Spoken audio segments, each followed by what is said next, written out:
Ahora vamos a ver una charla entre Susana Reynoso y Alejandro Borgo, autor del libro Te atreves a ser libre. Interesante, me parece, para compartir en esta mañana de Banda 3.0, en este lunes feriado. Siga con nosotros y veamos esta nota. Y hoy estamos con Alejandro Borgo, que es escritor, es músico, parece ser el escritor de las preguntas. Su anterior libro se llamó ¿Por qué a mí? Agotó 2 ediciones completas de este libro y ahora llega con ¿Te atreves a ser libre? Es otra de las preguntas que muchas veces nos preguntamos a diario, yo creo, en la vida. ¿Cómo estás, Alejandro? Hola, ¿qué tal? Gracias por invitarme. Bueno, muchas gracias a vos por venir. ¿Y cómo se te ocurrió escribir un libro sobre la libertad? Que parece un libro bastante amplio, ¿no?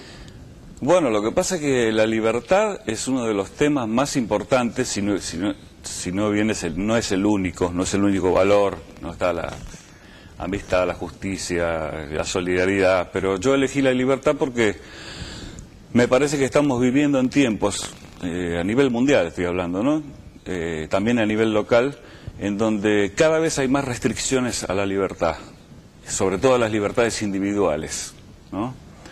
Entonces me pareció importante porque, digamos, yo toco el tema de las libertades individuales y cuál pongo como primera, bueno, la libertad de pensamiento. Y digo, si no podemos pensar estamos fritos. Ahora, ¿quién nos enseña a pensar?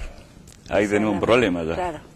Desde la educación formal ya venimos mal, porque es un sistema todavía enciclopedista, autoritario, en donde no se estimula la curiosidad del niño, por lo tanto se le restringen los grados de libertad porque es dogmática la enseñanza, sí, no te enseña a pensar, como decía Mario Bunge, te enseñan a dar la respuesta correcta, pero no a hacer la pregunta correcta. Muy bueno eso, sí. Y eso es muchas veces por desconocimiento del propio docente, que no tiene una formación idónea muchas veces, ¿no? Así que libertad de pensamiento, libertad de expresión, libertad de prensa, derecho a la vida privada, que cada vez nos están invadiendo más.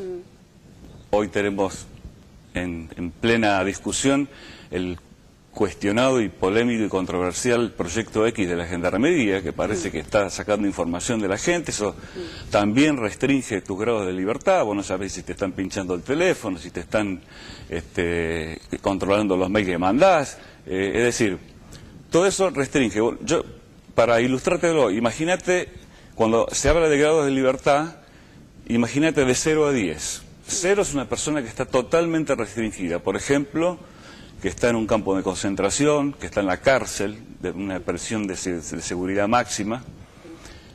Ese sería el que más se acerca a 0, libertad. ¿Dónde existiría el grado 10 en el mundo? Bueno, no existe en ninguna parte, lo debo decir, no existe en ninguna parte porque la libertad también hay que ejercerla con responsabilidad. Por supuesto. No es que vivís solo en una isla y haces lo que querés. Pero digamos, 8 o 9, ¿en qué países se podría decir que...? Países no. Bueno, los países más avanzados, yo diría los países nórdicos, por ejemplo, Holanda tal vez. No olvidemos que tenemos muchas leyes que restringen la libertad individual. ¿La Argentina cómo se ubicaría dentro de ese 0? Yo creo que cada vez estamos peor con este tema, porque tenemos muchas leyes y esta gente no entiende que hay cosas que no se pueden hacer por decreto, no se pueden dictar por decreto, ¿no? También está la influencia de otras instituciones, aparte del Estado, está la Iglesia, por ejemplo. Hoy el Estado está subvencionando a una iglesia y con el dinero de nuestros impuestos estamos sosteniendo una religión que tal vez no profesamos. Entonces, hay una cosa compulsiva, es decir, vos no lo podés evitar.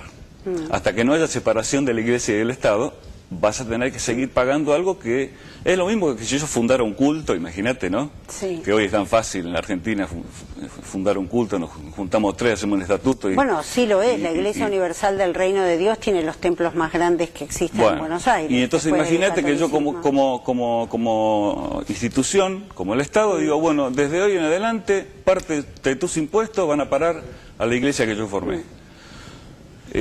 Ahora, yo te preguntaba antes cómo encuadrarías a la Argentina de esa escala de 0 al 10. ¿Qué estaríamos? ¿En un 5, en un 6? Y depende del caso, depende del caso. Por ejemplo, hay muchas leyes que se tienen que promulgar, como por ejemplo la eutanasia, se tiene que permitir la eutanasia, es decir, si hay alguna propiedad por excelencia es tu propio cuerpo. Es decir, ¿cuál es la propiedad que tiene por excelencia la persona? La vida y el cuerpo, su propio cuerpo. ¿Vos dirías entonces que legislaciones como la de la eutanasia o mismo la despenalización del aborto tienen que ver con ese ejercicio, esa práctica de la libertad? Absolutamente. Mientras más leyes hayan que prohíban que uno puede decidir hacer con su cuerpo lo que quiere, más restricción, menores grados de libertad vamos a tener. Ahora, hablamos de uno de los valores a nivel humano que se ejercen en relación con los derechos del otro, porque cuando hablamos de la felicidad no necesariamente estamos hablando de esto en relación con los otros. ¿Cómo se articula el ejercicio de la propia libertad respetando la de los otros? Que es lo que tampoco se está viendo mucho hoy en la sociedad argentina. Bueno, por eso yo digo en el libro que hay, digamos, un principio sagrado que es el principio de no agresión. Es decir, lo que se dice siempre, ¿no? Mi libertad termina donde comienza la del otro. La libertad, ¿cómo se define? Hay dos formas. Una es definirla por tener la capacidad para elegir o para no elegir, es decir, para optar, ¿no? La otra es definirla como un estado opuesto al cautiverio o a la esclavitud. Hay muchas formas de esclavizarse. Hay muchas formas de estar en cautiverio. No hace falta estar preso para estar en cautiverio. Puede ser, a lo mejor, cautivo de un dogma que no tiene nada que ver con la realidad y te aleja de la realidad. Y después, la libertad es la capacidad de poder actuar mientras no haya coacción externa, o sea, mientras no haya amenaza de violencia física sobre uno, que esa es la libertad negativa, justamente porque tiene que haber ausencia de coacción. Después está la libertad que se llama positiva, que es la capacidad o libertad, digamos, para hacer algo siempre y cuando tengan los medios. Pero ahí ya no hay restricción. Entonces la libertad positiva por sí sola no es buena, porque a vos se te puede ocurrir cometer un acto violento y mientras tengas los medios lo podés cometer. O sea que, en definitiva, la libertad es algo para ejercer con responsabilidad mientras estamos viviendo en una sociedad. Obviamente, hay normas que hay que cumplir. Lo que pasa es que lo que yo me pregunto acá es, ¿quién es el que dicta lo que está bien y lo que está mal? Entonces, yo en este momento, ni vos ni nadie está en condiciones de elegir sobre su propio cuerpo en un montón de aspectos, como nombrábamos, ¿no? Tu enfoque es desde la filosofía, tu enfoque también es sociológico, en Te atreves a ser libre.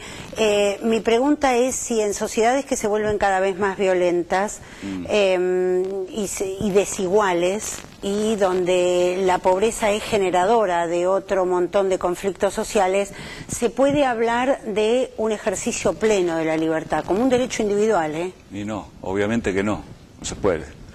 Porque, primero, la pobreza ya es un estado que tiene un grado de libertad muy restringido. Es decir, una persona que es pobre, que no llega a tener ni siquiera para la canasta básica, digamos, que no puede mandar a su chico al colegio porque el chico tiene que ir a trabajar en un mercado negro, bueno, en fin, una serie de cosas. Son todas cosas que restringen la capacidad de opción que tiene.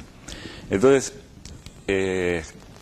lo que estaría más cercano al 10 sería aquella persona que puede realizarse, hacer su vida, hacer lo que le gusta, con la condición de que no haga daño a los demás, ¿no?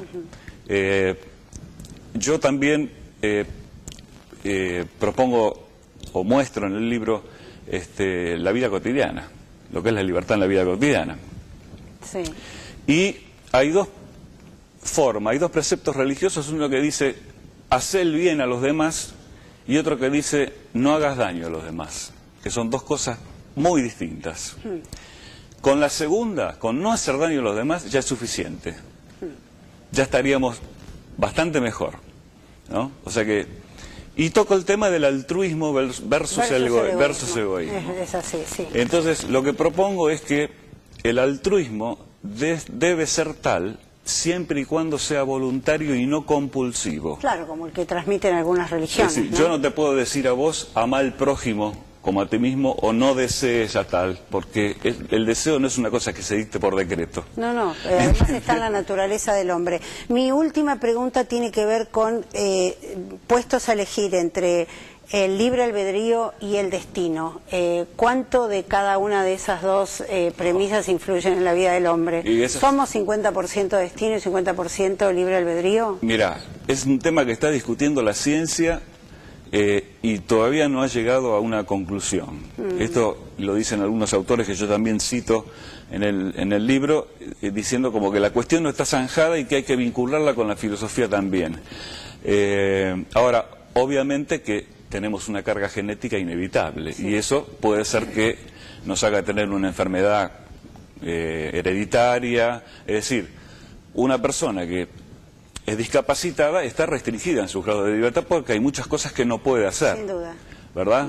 Entonces, hay una carga genética que te predispone, pero después está el entorno cultural. Es decir, no le podemos dar más importancia a la cultura que a la genética, ni a la genética que a la cultura. Son dos cosas que van entrelazadas y juntas. Así es. Entonces,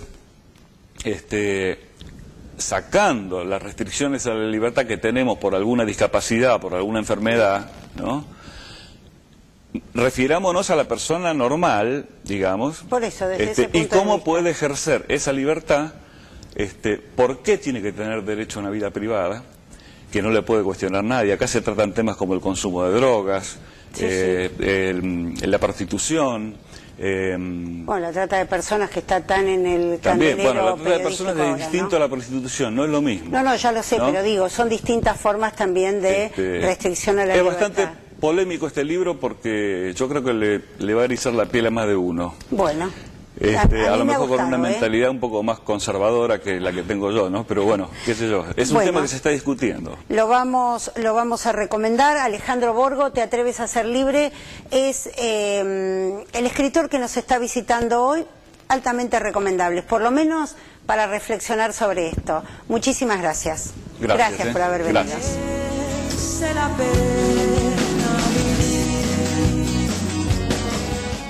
¿Cómo estás, Alejandro? Hola, ¿qué tal? Gracias por invitarme. Bueno, muchas gracias a vos por venir. ¿Y cómo se te ocurrió escribir un libro sobre la libertad? Que parece un libro bastante amplio, ¿no? Bueno, lo que pasa es que la libertad es uno de los temas más importantes, si no bien no es el único. Reynoso y Alejandro Borgo, autor del libro Te atreves a ser libre. Interesante, me parece, para compartir en esta mañana de Banda 3.0, en este lunes feriado. Siga con nosotros y veamos esta nota. Y hoy estamos con Alejandro Borgo, que es escritor, es músico. No es el único valor, no está la amistad, la justicia, la solidaridad, pero yo elegí la libertad porque me parece que estamos viviendo en tiempos, a nivel mundial estoy hablando, ¿no? También a nivel local, en donde cada vez hay más restricciones a